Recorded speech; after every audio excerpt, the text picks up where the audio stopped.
Mark Zuckerberg, the CEO of Meta.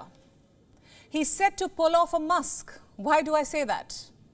His company is about to unleash its biggest round of layoffs since it was formed in 2004. Thousands of Meta employees across several verticals are set to be sacked. Why? Hello everyone, Meta जिसे हम popularly Facebook के नाम से जानते हैं is the latest tech giant जिसने अपने काफ़ी सारे एम्प्लॉयज़ को फायर कर दिया है। और ये इन्फॉर्मेशन दी गई through the social media post by the CEO of the company mark Zuckerberg, जहां मार्क ज़करबर्ग ने बताया that he will be firing 13% of his employees which will be around 11,000 employees. और उन्होंने ये भी बताया कि वो ऐसा क्यों कर रहे हैं, because he wants the company to be capital efficient. और उन्होंने ये भी बताया that company will be freezing the hiring process till the first quarter of 2023। अभी कौन फायर हुआ है कौन नहीं हुआ है इसकी इन्फॉर्मेशन पूरी तरीके से नहीं आई है, लेकिन मार्क ज़करबर्ग ने पहले ही बता दिया कि लोग फायर होंगे, लोगों को ले ऑफ किया जाएगा। Apart from this firing, Meta has taken other cost-cutting measures as well, क्योंकि ऐसा अचानक से नहीं हुआ है। मेटा इससे पहले भी काफ़ी सारे सिग्नल्स दे रहा था कि ऐसा कुछ हो सकता है। जैसे कि इनिशियली मेटा ने अपने एम्प्लॉयज़ को दिए हुए जो पर्क्स थे उन्हें विड्रॉ करना चालू कर दिया था। पर्क्स जैसे कि free laundry and dry cleaning services and diners which the employees were allowed to take homes to families. ये सारी जो इन्फॉर्मेशन हम सुन रहे हैं, ऐसा नहीं लग रहा अभी कुछ दिन पहले यही सब सुना था हमने। हाँ, क्योंकि कुछ दिन पहले ट्विटर में भी काफ़ी सारे एम्प्लॉयज़ को फायर किया गया था। ट्विटर में 50% एम्प्लॉयज़ को फायर कर दिया था विच अमाउंटेड टू अराउंड 3,500 एम्प्लॉयज़, और मेटा ने 13% एम्प्लॉयज़ को फायर कर दिया। लेकिन क्यों? जब ट्विटर के एम्प्लॉयज़ को ले ऑफ किया था, फायर किया था, तो it was considered as unethical, illegal. और अब जब मार्क ज़करबर्ग ने सेम किया है तो इससे कोई भी अनएथिकल और इलीगल नहीं बोल रहा है। आज के हमारे वीडियो में समझेंगे कि क्या डिफरेंस है ट्विटर और मेटा के ले ऑफ में।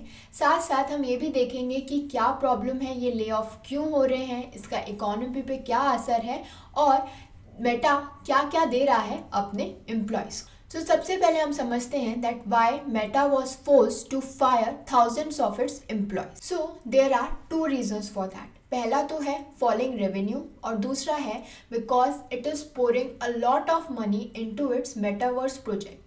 सो फेसबुक के जो सीईओ हैं मार्क ज़करबर्ग, वो एक मेटावर्स बना रहे हैं, एक वर्चुअल दुनिया बनाने की कोशिश कर रहे हैं, जिसके लिए वो काफ़ी सारा इन्वेस्टमेंट चाहते हैं, और इसीलिए वो अपना पैसा बचा रहे हैं। और उन्होंने इतने सारे लोगों को फायर किया और वो और भी कॉस्ट कटिंग मेजर्स कर रहे हैं। और एक बहुत बड़ा रीज़न है पेंडेमिक भी, क्योंकि ड्यूरिंग पेंडेमिक टेक फर्म्स जो थी उन्होंने काफ़ी सारा बूम देखा, क्योंकि लोग जो थे वो ज़्यादातर अंदर थे, घर के अंदर थे, and they use to spend a lot of time online and on their devices. लेकिन this boom has not sustained post pandemic. Also platforms like TikTok are posing a stiff competition to Facebook. So जैसे ही pandemic over हुआ, चीज़ें reopen हुई, वापस लोग अपनी normal ज़िंदगी में आए, तो उनका जो अपने डिवाइसेस पे टाइम स्पेंड था वो वापस सेम हो गया, प्री पेंडेमिक हो गया। And that was the result कि टेक फर्म्स को एकदम झटका लगा, क्योंकि पेंडेमिक के समय में उन्होंने काफ़ी सारे लोगों को, नए नए लोगों को हायर कर लिया, क्योंकि इतने लोग टाइम स्पेंड करने लगे, वो एक बूम देख रही थी। लेकिन अब ऑल ऑफ अ सडन वापस से सब कुछ नॉर्मलाइज हो गया है। So now they don't require so much of workforce. And not only has online commerce return to prior trends, but the macroeconomic downturn, increased competition and ad signal loss have caused their revenue to be much lower than they expected. So अब इससे हम क्या समझिए, ad revenue क्यों कम होता जा रहा है? एड रेवेन्यू इसलिए कम होता जा रहा है because of the app tracking transparency.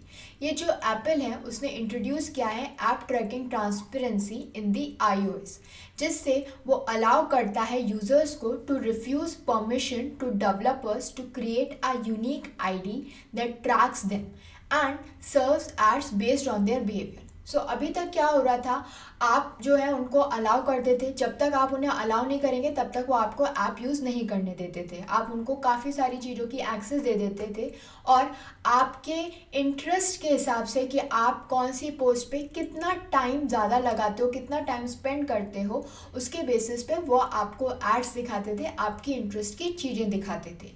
लेकिन अब इस ऐप ट्रैकिंग ट्रांसपेरेंसी की वजह से आप रिफ्यूज़ कर सकते हो कि नहीं, मेरा जो भी मैं चीज़ें देख रही हूँ, जो भी मेरी हिस्ट्री है, उसका ट्रैक नहीं रखा जाए। And this is the reason that making ads on Meta and other platforms are less efficient. और मेटा का क्लेम ये है that this will cost them at least $10 billion this year. तो उन्हें इतना लॉस हो रहा है because of this ad revenue, जो कि काफ़ी कम हो गया है because of the new app tracking transparency introduced by iOS, introduced by Apple. So अब हम ये तो समझ गए कि मेटा यानी फेसबुक ने क्यों इतने सारे लोगों को फायर किया, क्या रीज़न था और उनकी क्या प्रॉब्लम्स हैं। लेकिन अब हम ये समझेंगे कि ट्विटर और मेटा के ले ऑफ में क्या डिफरेंस है, ट्विटर के अगेंस्ट क्यों इतने सारे केसेस फाइल किए गए और क्यों उसके ले ऑफ को अनएथिकल माना जा रहा था। अगर आप ट्विटर के ले ऑफ के बारे में डिटेल में जानना चाहते हैं तो आप मेरा प्रीवियस वीडियो देख सकते हैं, जिसका लिंक आपको स्क्रीन के ऊपर दिख रहा होगा। सो अब हम बात करेंगे लीगल एस्पेक्ट की।